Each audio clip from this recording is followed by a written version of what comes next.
সকাল সকাল হচ্ছে চা আর পিঠা খেয়ে কিন্তু এইখানে আমরা চলে আসছি আমার ভাইয়াদের নতুন আরেকটা বাড়িতে। এটা হচ্ছে বাগান বাড়ির মতন। এখানে কেউ থাকে না, শুধু বিল্ডিং এর কাজ করে রাখছে। আর এইদিকে কিন্তু ভাইয়ারা হচ্ছে এই সুন্দর জায়গাটাতে খুব সুন্দর সবজি বুনে রাখছে। তো সকাল সকাল ভাইয়া হচ্ছে একটু চা খেয়ে বলতেছে এই বাড়িতে আসবে। তো আমরাও হচ্ছে ভাইয়ার সাথে এসে একটু বাড়িটা দেখতেছি যে খুব সুন্দর করে কিন্তু এখানে গাছগাছলা লাগানো আছে। দুলাভাই হচ্ছে এখানে টমেটো গাছ, কাঁচামরিচ গাছ, তারপরে পেঁপে গাছ, পুঁইশাক গাছ আর অনেক ধরনের গাছ বুনে রাখছে। সবচাইতে বেশি আমার কাছে যেটা ভালো লেগেছে, এইখানে এত পরিমাণ পুদিনা পাতা ছিল, মাশাআল্লাহ খুবই সুন্দর লাগছিল পুদিনা পাতা গাছগুলো। আর এই তো দেখেন কি সুন্দর পুঁইশাক গাছগুলো কিন্তু বৃষ্টির মধ্যে হয়ে গেছে। আর এখানে কাঁচামরিচ গাছও ছিল, কাঁচামরিচ ধরে আছে। এখানে কিন্তু কোনো সার দেওয়া নাই, শুধু নিজেদের হাতে লাগানো এই সবজিগুলো খেতেও কিন্তু মাশাআল্লাহ খুবই ভালো লাগে।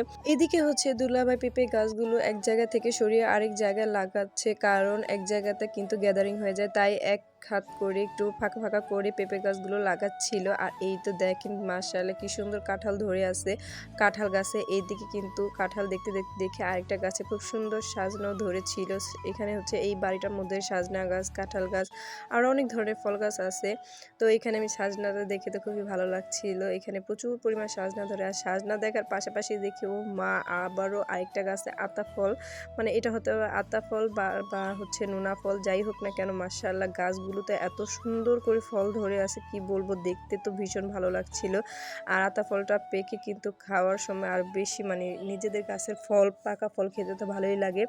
আর এই তো দেখেন কি সুন্দর পুদিনা পাতা গাছগুলো হয়ে আছে এত পরিমাণ, মাশাআল্লাহ রমজান মাসে কিন্তু এই পুদিনা পাতাগুলো দিয়ে হচ্ছে আপুরা মুড়ি ভর্তা খেয়েছে, বেশ প্রচুর পরিমাণে হয়েছে।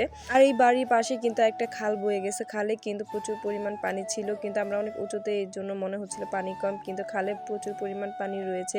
আর এদিকে তো দুলাভাই সকালে চা খেয়ে হচ্ছে বাগান বাড়িটা চলে এসেছিল সবজিগুলো দেখতে, সবজি গাছগুলো দেখতে। তো আমি আমার ভাগ্নাকে নিয়েও চলে এসেছিলাম এই বাগান বাড়িটা দেখতে। আর এইদিকে আমার মেয়েরা তো আগে ভিডিওতে দেখেছেন, তারা হচ্ছে খেলাধুলা করতেছিল। আর যখন খেলাধুলা শেষ তখন হচ্ছে তাদের হুঁশ হয়েছে যে তার আম্মু আর ভাই বোনেরা কোথায়। তো তারা হচ্ছে দৌড়ে চলে আসছে আমার ভাগ্নির সাথে। আর এই তো দুষ্টুমিও করতেছে, তারা কিন্তু সকালে এক ড্রেস পরতে পরতে আবার নোংরা করে ফেলছে। তো আমার ভাগ্নি হচ্ছে ওদেরকে আরেকটা ড্রেস পরিয়ে নতুন বাড়িতে নিয়ে গিয়েছিল। তো ওদের বাচ্চাদেরকে নিয়ে একটু ঘুরিয়ে তারপর আবারও বাসায় চলে আসলাম। আর আমার বোনের শ্বশুর বাড়ি কিন্তু মাশাআল্লাহ অনেক বড় এরিয়া জুড়ে, পুরোটা কিন্তু ওয়াল করা, একেবারে চারিদিকে ঘেরা ওয়াল, আর মাঝে হচ্ছে বিল্ডিং, চারপাশে বিল্ডিং করে কিন্তু ভাড়া দেওয়া।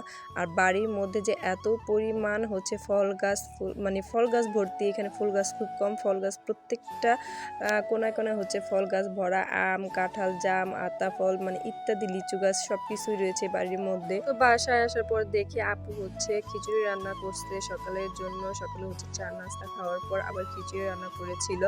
এইদিকে তো সবজি খিচুড়িটা এত পরিমাণ মজা হয়েছিল কি বলবো, অনেক অনেক মজা হয়েছে খেতে আপুর হাতের সবজি খিচুড়িটা। আর আপু হচ্ছে সকালে নাস্তা খাওয়া দাওয়া করতে করতে কিন্তু দুপুর আয়োজন শুরু করে দিচ্ছে। দুলাভাই হচ্ছে সকালে নাস্তা করে চলে গিয়েছিল বাজারে, আর বাজার থেকে এদিকে হচ্ছে বাজার পাঠিয়ে দিয়েছে। তো বাজারে এখানে হচ্ছে টক দই, তারপরে ছিল পোয়া মাছ, আর ছিল ঘি, আরও আদার্স অনেক বাজারই ছিল। তো আমি একটু একটু করে বের করতেছিলাম। তো বের করার পাশাপাশি এইদিকে দেখে মেয়েরা আবার অস্থির হয়ে গেছে, তারা হচ্ছে নতুন ড্রেস পরে ঘোরাঘুরি করবে, খেলবে, এই বাহানা করতেছে। তো বাচ্চারা ঠান্ডা থাকলে কিন্তু মায়েদের অনেক সুবিধা। তো আগে হচ্ছে বাচ্চাদের চিন্তা করতে হবে। তো বাচ্চাদের গোসল করিয়ে সুন্দর করে নতুন ড্রেস পরিয়ে দিলাম, এরপর হচ্ছে বাচ্চারা খেলাধুলা করতে চলে গেল। আর এইদিকে কিন্তু বাগান বাড়ি থেকে অনেকগুলো পুদিনা পাতা নিয়ে তুলে তারপর হচ্ছে এখানে আপু বেটে নিয়েছে, আর দুলাভাই হচ্ছে বাজার থেকে চলে এসেছে। আজকে দুপুরে আয়োজন ছিল গরুর মাংস দিয়ে বিরিয়ানি, আর এদিকে কিন্তু আপু বিরিয়ানি রান্না করে ফেলেছে। দুপুরে রান্না বাড়া শেষ, তো দুলাভাই বাজার থেকে এসে হচ্ছে বুরহানি তৈরি করছিল। আজকে কিন্তু দুলাভাইয়ের হাতে মজাদার বুরহানি খাবো। তো এখানে হচ্ছে দুলাভাই গাছের পুদিনা পাতা নিজের হাতে লাগানো যে গাছগুলো ছিল সেখান থেকে পুদিনা পাতা তুলে নিয়ে আসছে, আর এর সাথে কিন্তু টক দই, যা যা প্রয়োজন হয় বুরহানি তৈরি করার জন্য সব কিছু দিয়ে কিন্তু খুব সুন্দর করে বুরহানি তৈরি করেছে। আর এইদিকে কিন্তু আম্মু যেহেতু ঝাল খেতে পারে না, তাই আম্মুর জন্য আগেই হচ্ছে বুরহানি দুলাভাই বেড়ে দিয়েছে। তো এরপর হচ্ছে বিরিয়ানি আর সালাদ, তার সাথে বুরহানি, ঠান্ডা ঠান্ডা বুরহানি কিন্তু আমি খাওয়া দাওয়া শুরু করে দিয়েছি অলরেডি। আপুর হাতের গরুর মাংসের বিরিয়ানিটা কিন্তু খুবই মজা হয়েছিল। তো আজকে কিন্তু আপুর হাতের মজাদার বিরিয়ানি আর হচ্ছে দুলাভাইয়ের হাতের মজাদার বুরহানি খেতে খেতে এখানে ভিডিওটা শেষ করছি। সবাই ভালো থাকবেন, সুস্থ থাকবেন, দেখা হবে পরবর্তী ভিডিওতে। আল্লাহ হাফেজ।